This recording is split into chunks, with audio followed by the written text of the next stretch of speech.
Telangana CM Revanth రెడ్డికి ఢిల్లీ పోలీసులు సమన్లు జారీ చేయడం తీవ్ర కలకలం రేపుతుంది. అమిత్ షా ఫేక్ వీడియో కేసులో పలువురికి ఢిల్లీ పోలీసులు సోమవారం సమన్లు జారీ చేశారు. మే 1న విచారణకు హాజరు కావాలని పోలీసులు సమన్లలో కోరారు. విచారణకు సీఎం రేవంత్ రెడ్డి వినియోగించిన ఎలక్ట్రానిక్ డివైస్లు తీసుకురావాలని పోలీసులు కోరారు. BJP ministry of home affairs ఇచ్చిన ఫిర్యాదు మేరకు ఢిల్లీ పోలీసులు కేసు నమోదు చేశారు. ఐటీ యాక్ట్లోని పలు సెక్షన్ల కింద పోలీసులు ఎఫ్ఐఆర్ నమోదు చేశారు. అమిత్ షా మాట్లాడినట్లు ఉన్న ఫేక్ వీడియోలో ఎస్సీ, ఎస్టీ, ఓబీసీ రిజర్వేషన్లను రద్దు చేస్తామని ఉంది. అయితే బీజేపీ మాత్రం అసలు వీడియోలో తెలంగాణలో ముస్లింలకు రాజ్యాంగ విరుద్ధమైన రిజర్వేషన్లను తొలగించాలని మాత్రమే అమిత్ షా మాట్లాడినట్లు స్పష్టం చేసింది.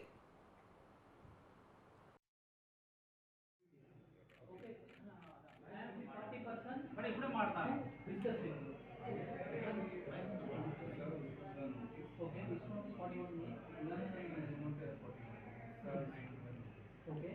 You can see that it's more like. Yeah, it is suitable. Yeah, please, we have 15 days time. Documents and procedures that are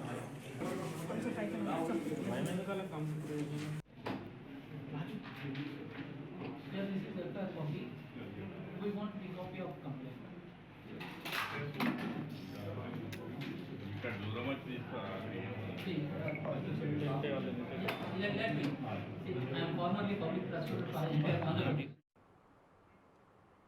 Amit Shah fake video అంశంలో ఢిల్లీ పోలీసులు ఇచ్చిన నోటీసులపై తెలంగాణ ముఖ్యమంత్రి రేవంత్ రెడ్డి స్పందించారు.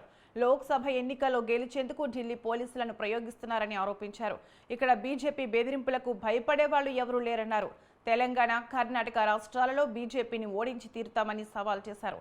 బీజేపీపై పోరాడే వారికి అమిత్ షా నోటీసులు ఇస్తున్నారని మండిపడ్డారు. బీజేపీని ప్రశ్నించినందువల్లే తనతో పాటు పలువురు కాంగ్రెస్ నాయకులకు నోటీసులు ఇచ్చారని ఆరోపించారు. నాకు నోటీసులు ఇచ్చేందుకు ఢిల్లీ నుంచి పోలీసులు వచ్చారన్నారు.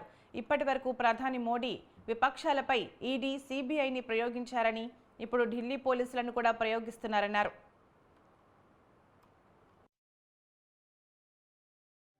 हम साथ में रहकर, साथ खड़े रहकर मोदी जी को हराएंगे।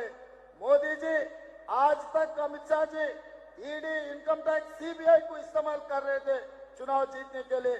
अभी मेरे समाचार मिला है तेलंगाना कांग्रेस पार्टी ऑफिस में दिल्ली पुलिस पहुंचा हुआ है।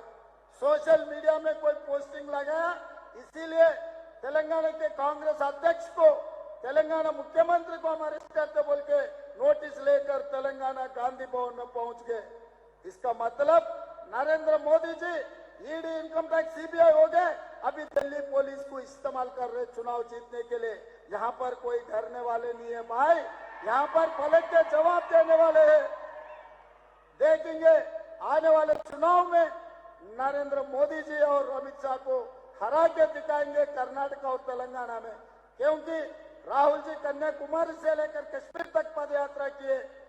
कर्नाटक में सरकार बने, तेलंगाना में भी सरकार बने, आने वाले दिनों में महाराष्ट्र में भी अपना सरकार बनने वाले हम साथ